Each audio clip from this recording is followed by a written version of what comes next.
Hi there, and welcome back to another Remnants of Naezith tutorial video.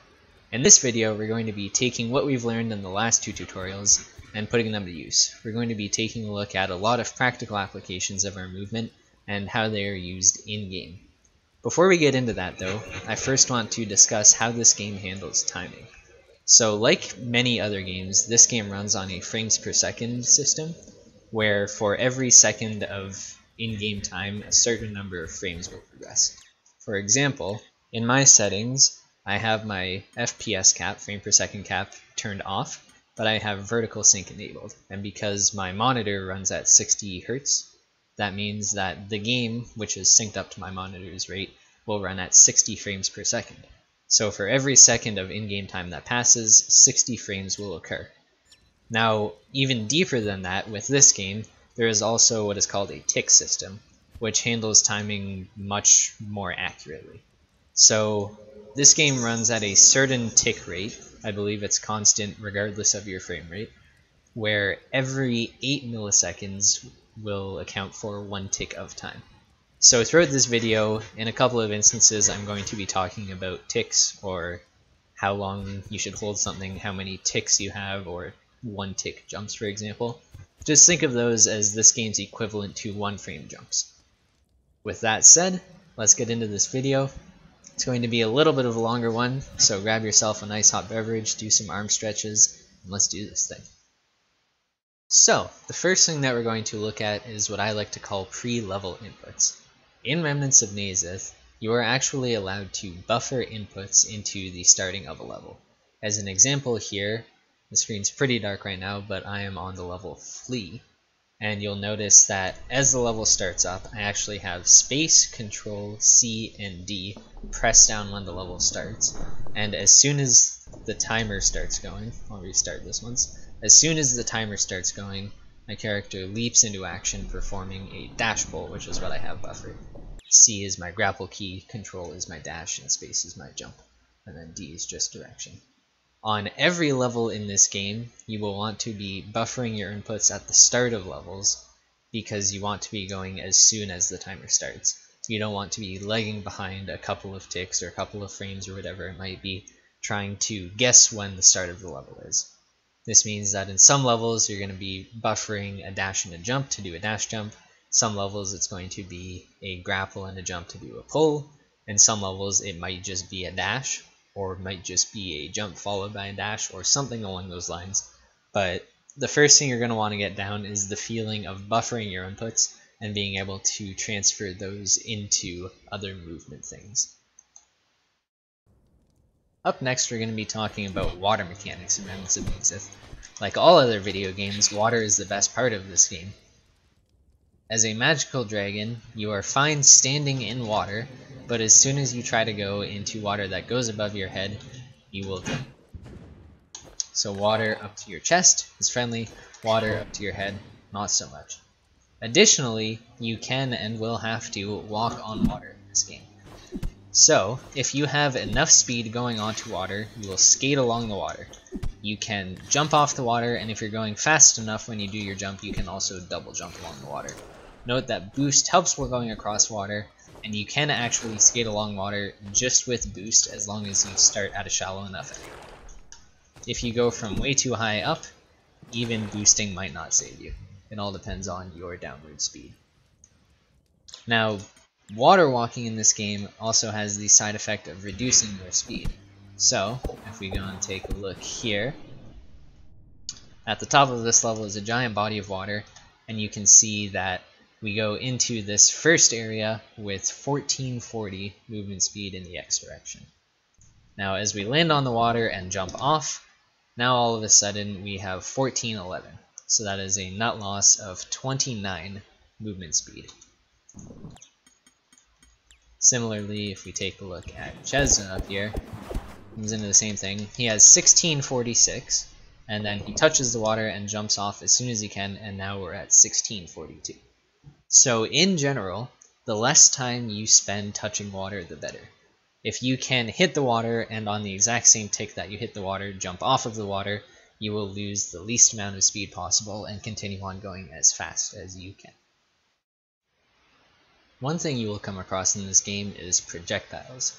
In the case of the main game, these are little blue orbs that sort of follow you around, like so, and if you touch one of them, you will die. On the plus side, if you boost into them, they will become destroyed, and then you'll have to just dodge more most likely. In custom levels, there are other projectiles that are also giant yellow balls that will project you forwards. They don't show up in the main game, so they're not super important, but it is just important to know that these blue projectiles, you can dash through them, and so levels where there are blue projectiles, it is important to manage your dash. Simply put, when you are grappling onto something, you can actually prevent yourself from moving entirely simply by holding a direction away from where you're grappling. An interesting thing about this is that it actually refreshes your boost whenever you immediately stop moving. So on certain levels, especially custom levels, you can actually grapple in place and sit inside of projectiles, as an example, constantly dashing. On other levels, if you've used up a bunch of dash to get somewhere, you can actually sit still on your grappling hook, safe from any spikes or other non-moving obstacles, and recharge your dash. The next thing on our list is called a jump cancel. In short, this is when you are traveling upwards with a relatively low vertical speed, that is your MSY, and then you perform a short jump, preferably 1 tick in length, to cancel your vertical momentum.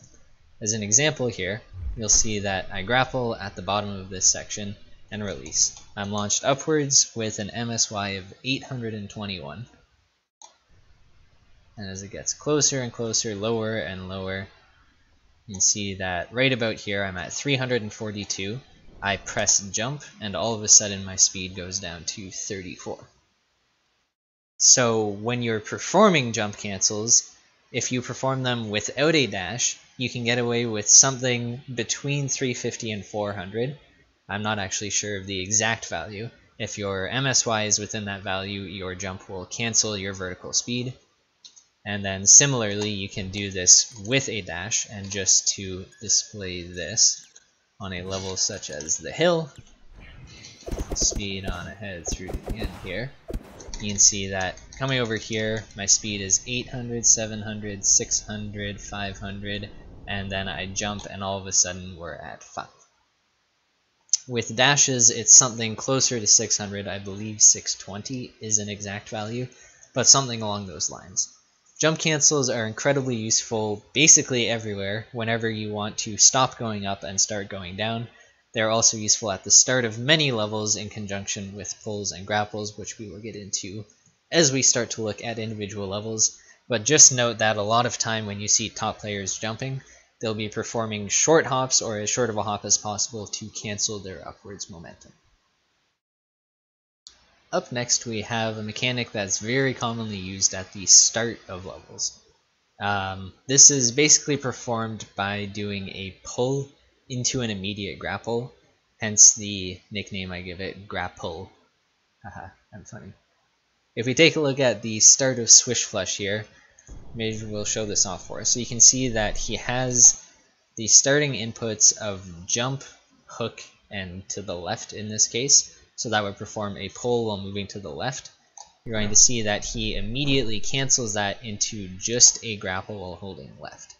And what this does is starts off with the immediate speed gain of a pull, and then he immediately lets go of his pull and grapples so that it transfers all of that initial momentum into just straight up horizontal momentum with his grapple.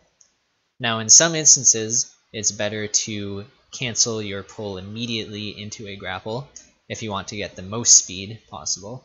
In other instances, it's important to hold your pull a little bit longer so that you get higher up. It depends on how high the obstacles you're trying to dodge are, how low the ceiling next to the object you're grappling onto is, but in general this is a very efficient and fast way to generate speed from a standstill when you have a roof to grapple onto.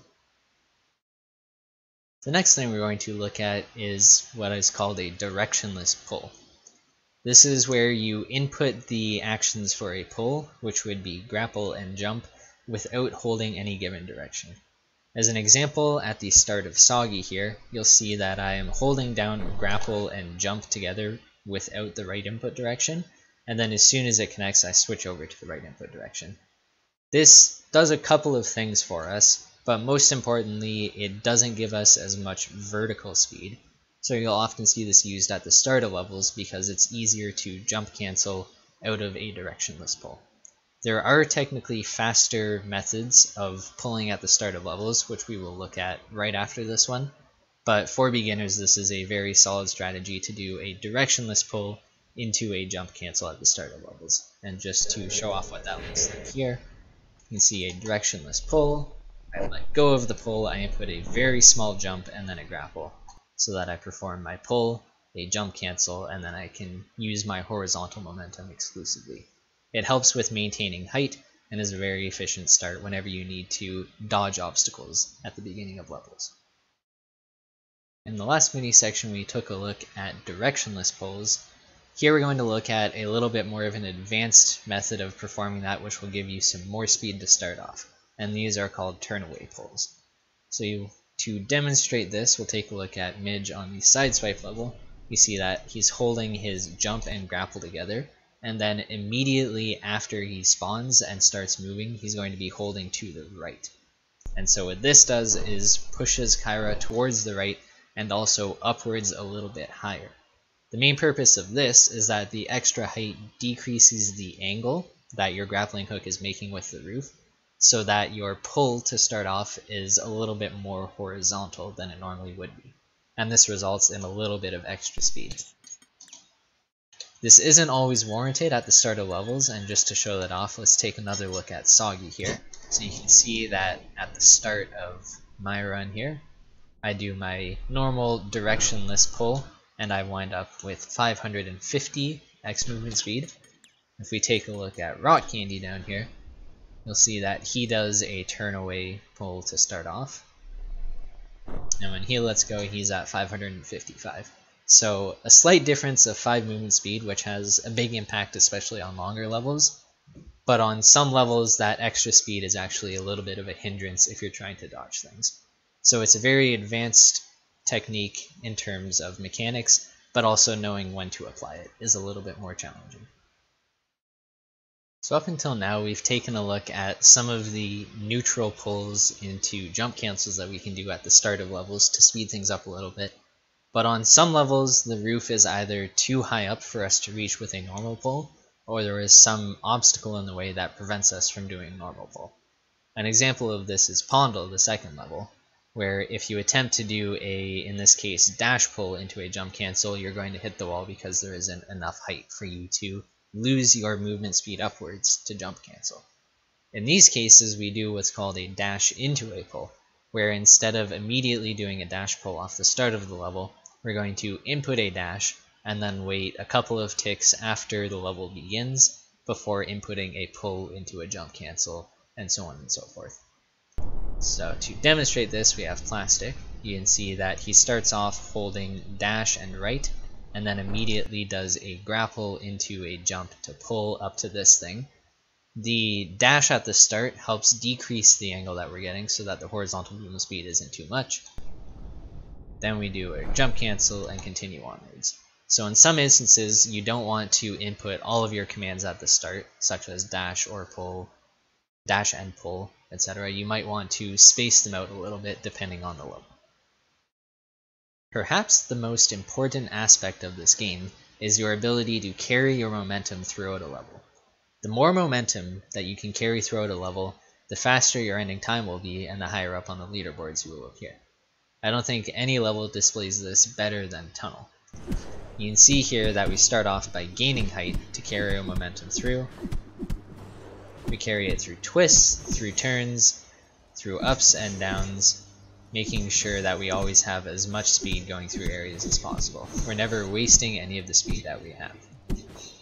Anywhere that we would normally lose momentum, we can supplement with our dashes and our boosts, and anywhere that you might think we aren't able to carry momentum through, there's probably a way to do so. We're going to take a look now at some of the more fine-tuning that goes into carrying momentum like this. The most basic method of momentum carrying in this game would have to be vertical swings. This is where you're traveling horizontally with a set amount of speed, and then you want to go somewhere above you. This is generally easily accomplished by grappling onto a roof next to you and flinging yourself upwards. However, there are some nuances to this. For example, when do you boost? How long do you grapple for? When do you release? What should I do afterwards? Is there anything that I need to do? An example of this is at the end of Swish Flush, where we have carried some momentum downwards into a horizontal shaft along the middle, and then is going to be carrying us upwards to the remnant at the top. Here you can see that I'm traveling into this last grapple with 1790 movement speed in the X. Let's take a look at what I do here. So as I go along, I'm going to boost as close to vertical as possible. The more vertical or directly down from your grappling point that you are, the more your boost is going to impact your swing. Next, I hold on to my grapple all the way through, and then I release it as close to perfectly horizontal as possible. If I'm holding on to my grapple and my character is above my grapple point, my grapple is going to be pulling me downwards towards the point where I've grappled onto the roof, and so I'm going to be losing some vertical speed. The same way that if you're traveling to the right and your grapple is now behind you, you're going to be losing some of that right movement speed. After I release, I'm actually free to not do anything. In these instances, you can simply fly up, let the momentum take over, and make sure that you maneuver to the left or right properly to hit your target destination. Carrying momentum upwards is fairly easy, but also requires some practice and some good timing. This is one of the best things to get muscle memory for, so make sure you practice hard. The next thing we're going to be looking at is the half-pipe swing. This is where we're able to grapple onto something and travel up either side of it, creating sort of like a U shape. As an example here, a very mediocre run that I did of Waste Fit.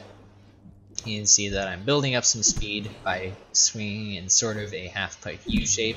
I can go up one side to build up some momentum, and then use my grappling hook and boost on the other side to generate even more momentum. This builds off of the same principle as the vertical swing, where we're going to be wanting to boost at the very bottom of our swing and releasing at the horizontal points of our swing. Luckily, our boost is able to generate free energy for us, so we can continue going higher and higher, and this is a very simple method of generating height whenever you have the freedom to move like this. It doesn't show up very often, but it's also a very good way to build up muscle memory for pure vertical swings. Up next we have full circle loops. The full circle is when you hold onto your grapple the entire way through, creating a full circular motion. It's actually a very easy and effective way of generating speed, although oftentimes it's not the fastest way of generating speed. There are certain levels, such as spin however, where it's very important to know this skill and essentially necessary unless you want to go through some really crazy torturous things without it. Let's take a look at how Snowball does this. You can see here that he's going to grapple onto this, and then he's going to want to boost as close to directly at the bottom as possible, the same as if we're doing a vertical pull. As we continue along, you can see that Snowball is holding the right direction all the way up until this midpoint, where he's then going to release and start holding the left direction. At the very top, another boost, still holding the left direction until this other midpoint, where it's released in exchange for the right direction. The swing continues down, and he releases very close to the vertical point. A little bit of upwards momentum to get over the spikes. The same thing here. We're going to grapple as close to vertical as possible, switch to holding the opposite direction at horizontal, and continue on our merry way. Full circle loops are useful on many levels. For instance, on Memorial, it can be used to generate enough speed to get all the way up to the Remnant fairly easily, and they're a very easy way to complete levels consistently. As I said, they're not always the fastest method of generating speed, but they are by far one of the easiest. Now that we've taken a look at how to generate some upwards momentum, specifically with vertical loops or with full circle loops, let's take a look at how to carry this momentum into further sections of our game. Here we have Chesda playing on Wind Up, and if you'll notice here, he does his vertical loop like so, dashes fairly close to the bottom, not perfect, but nothing is ever perfect. And then here you're going to see that he wants to carry his momentum over top of this ridge and over to the right to reach the remnant. And to accomplish this, he aims towards the wall that he's going at, maintaining some distance from it. He's going to grapple and start holding the right direction. And you'll see that his upwards momentum carries him past the grapple point and then flings him over top. As long as you have enough speed, a longer or shorter grapple, any grapple will work to get you over top of this, and you'll carry a fair amount of movement speed, in this case 883, onwards throughout the rest of the level. In many levels, finishing off the level with a upwards to horizontal grapple off of a wall is very useful. For example, in Potential, here in Wind Up, Cliffside, and many other levels, an upwards to horizontal grapple to carry momentum is essential, but there are even fancier ways to carry momentum and more difficult ways.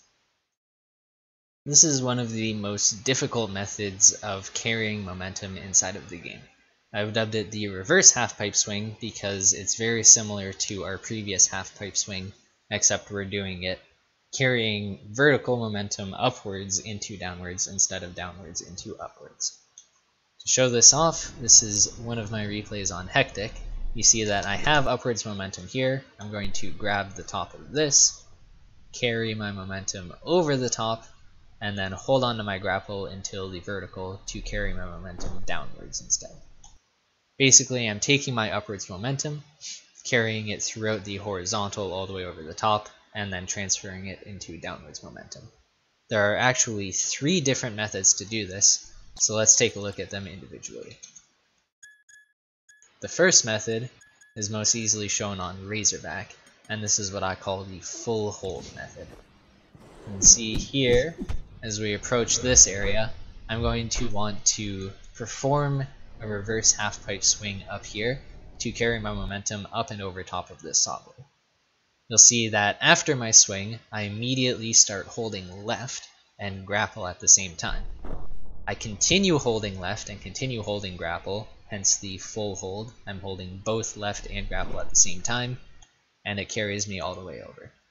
This is the easiest to pull off, but also the least consistent. If you are in the right place and you hit left and grapple, or in some laps, right and grapple at the correct time, you will get over top of it. There are some cases where this method simply doesn't work if you have a terrible approach. On some levels, it's impossible to get an angle good enough for this to happen, and sometimes this actually doesn't give you the right amount of speed. The next method is the no direction method, and to show this off, I'm going to use Tunnel. So on this level, carry a whole bunch of momentum all the way through, and then we get to this part, where I'm going to do a regular half-pipe swing, coming out of the bottom of this, and then I'm going to do a reverse half-pipe swing so that I can carry my momentum through. You'll see here that I'm holding left as I grapple, and then I let go of left, and right now I have no directional input. As I continue up, I grapple and then start holding right, so that I'm not, start holding left, so that I'm not holding left the entire time. That little in-between of having no inputs held helps to maintain your distance from the wall and regulate how long your tether will be as you continue past it. The last method is the turn away or reverse, if you will. And to show this off, I'm going to use Lush, which is probably a terrible idea because Lush is horrible, but it gets the point across. So you see here, I'm going to want to perform, again, a reverse half-pipe swing, this time over top of this. However, on this level, there are spikes on top. They're a little bit spooky. I don't have very much downtime between grappling here, as this wall isn't as high as the other two were. So what I'm going to do here is I'm going to grapple and then immediately switch to holding left after my grapple. It's important in this case that you grapple first so that you latch onto the wall and then start holding left. If you start looking left first, your grapple is instead going to go off to the left. You're going to miss the wall and kill the run immediately. I'm holding left until I hit this horizontal part, or approximately this horizontal part, at which point I start facing right instead. This way I'm generating more speed as you want to be looking in the direction that you want to go. And now I can hold on to my right direction. In this case I use boost at the top and it propels me downwards. This will do a couple of things in most levels. Most notably, looking to the left actually extends your grapple a little bit. As you're moving away from the point that you grappled, your grapple has to stretch out a little bit longer, so it will give you some more reach. It's very useful if you accidentally grapple too low onto one of these upwards pillars, but it's also much more difficult to do.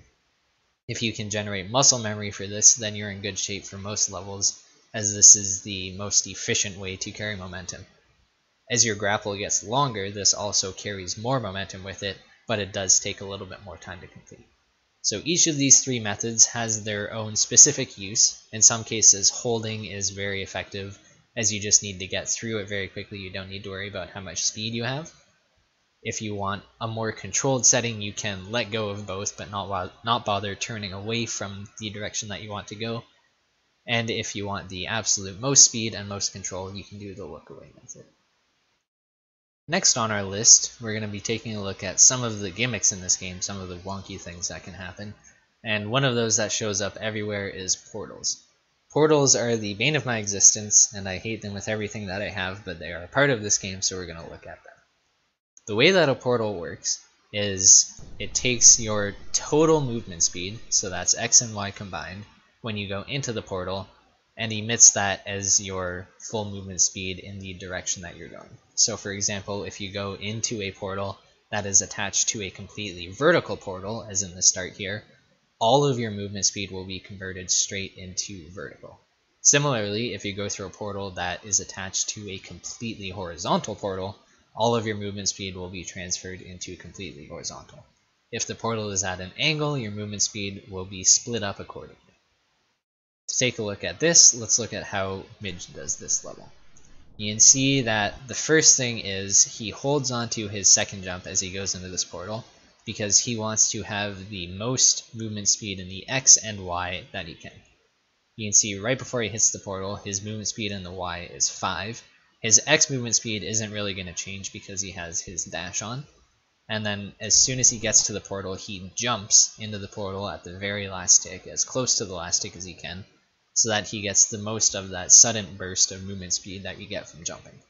This immediately transfers him to 1028 Y movement speed, which is quite a bit, and propels him upwards. Similarly, as we continue along, you'll see that he grapples here to get as much X movement speed as he can. He dashes and then jumps at the last possible frame so that there is a lot of movement speed coming out. In this case, 2189 total. So we continue along, the same thing repeats. We go, we build up as much speed as we can, and at the very last second we jump into the portal. Again, this could have been a little bit closer to the portal before the jump, but as things get faster, it's a lot harder to time things out. We jump into the portal, we get as much movement speed as possible, and continue at the top. This is the same for every level that uses portals. Your general rule of thumb is you want to jump as close to the portal as possible.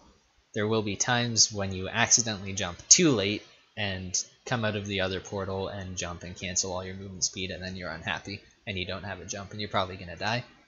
But in most cases, getting the muscle memory for jumping into portals early, or not early, but closer to the portals, is a very challenging but useful thing.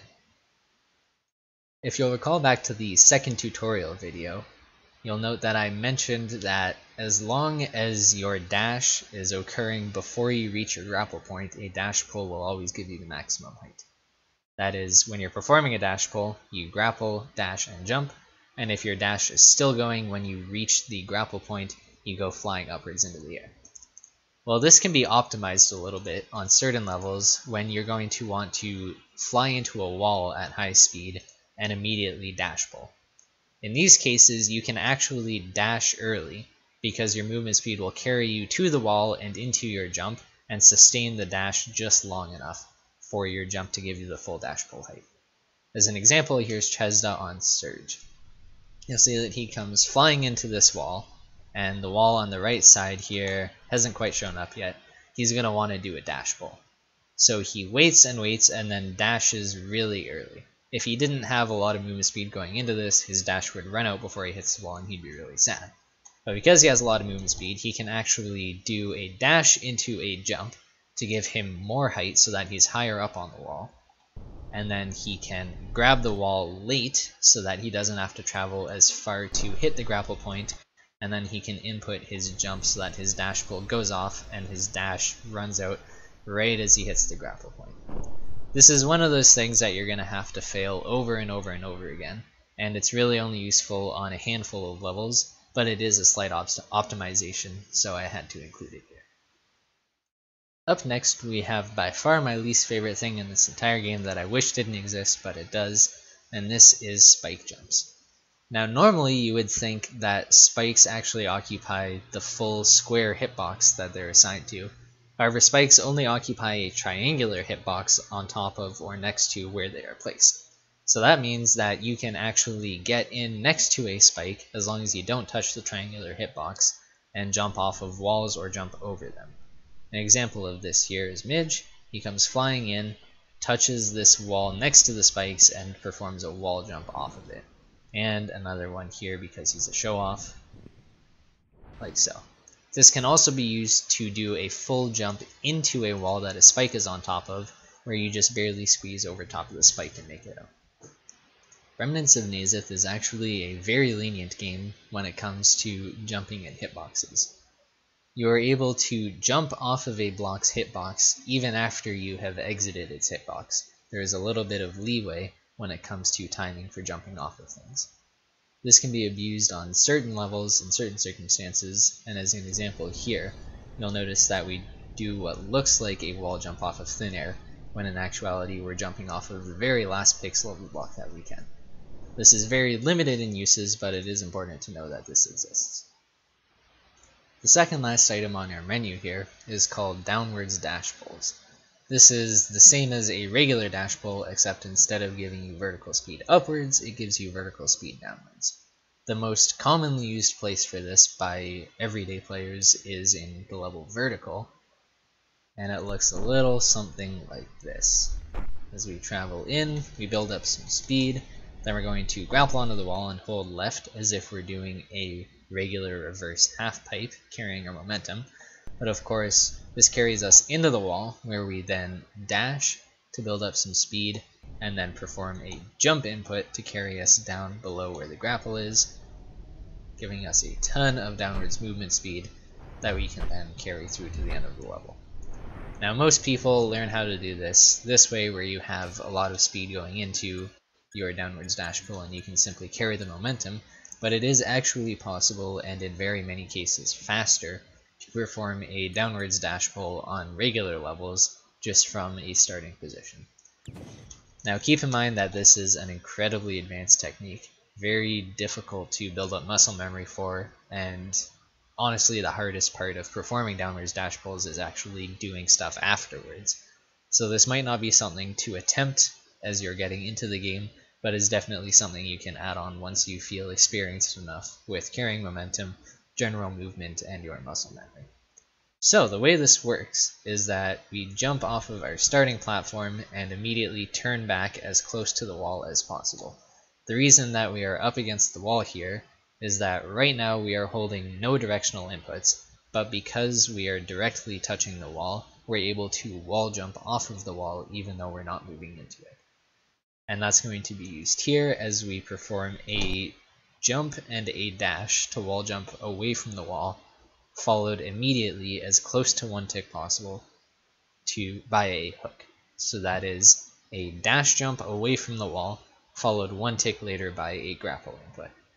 This will then send us flying upwards as our dash jump carries us up and away from the wall, but our hook keeps us towards the wall, where we then start holding whatever directional input we need to go. We do our jump to pull us downwards, and then our movement carries us through. And this is useful on many levels to generate a lot of speed off the start, but again, this is not for the faint of heart. This is something that takes hours and hours of dedication, and even then it comes very inconsistently at times. So it's a good thing to know that this exists. On the level vertical, it's very easy to put into practice, but in other circumstances this is a very, very challenging set of inputs to do. The last thing on our list for this video is called a reverse grapple, or at least I call it a reverse grapple. This is a mechanic that is currently only useful and optimal on one level in the game. Historically it's been used on another level as well, but that was found to not be faster. So the way that this works is we're going to be going into a grapple and then doing some inputs so that when we come out of the grapple we're still carrying our speed in that same direction. However, we're now facing the other way. So we're moving to the left, our movement speed in the X is negative, so we're moving left, but our character is facing to the right. This is useful because we can carry our momentum all the way through into, most of the time, a loop or some way to bring us upwards, but we're still facing the other direction. So you're probably sitting there asking yourself, well, how do you do that? That seems kind of crazy. And it is kind of crazy. So let's break it down. We go into our first grapple. Here I am holding grapple and left at the same time. It is important to note that I believe, I could be wrong on this, but I believe that this is a keyboard only trick, or a non-analog trick. So here I'm holding grapple and left. Now I immediately switch to holding left and right at the same time, and then following that let go of left entirely. So right now I'm holding grapple and right, but it's important that you switch from left to left and right to right only, and then I let go of right. As soon as I let go of the right direction, I'm able to let go of my grapple, and then I can contain my movement speed, keep it on going. The keys to this are switching from left to right properly, and then letting go of right before you let go of grapple. Those two things are what lets us keep our speed while maintaining the opposite looking direction. Again, this is only really useful on one level and only if you want a top 3 or top 4 spot on that level. Otherwise, this is not the most useful of things, but it is cool to learn and a lot of fun to pull off if you're able to build up some memory for it. Well, there you have it. That is everything that I have for this video. That is almost all of the movement tech that is used in Remnants of Naezith. It seems like a lot, but most of it is simply the same thing with a couple of nuances. Hopefully you've learned a little bit about how to properly move in this game, or maybe why something hasn't been working for you. If you have any questions whatsoever, leave them in the comments below, message me on Discord, whatever you want. If you've noticed anything wrong with this, please let me know. I will gladly go in and fix it or add something to the description. Other than that, we will be moving on now to individual levels, taking a look at each level one by one, how to optimize it, how to do the fastest strats, how to do it consistently, a little bit of everything coming up. So we still got a lot more videos to go, but for now that'll do it for me. Thanks for watching, and have a wonderful evening, night, or whatever it may be. Take care there.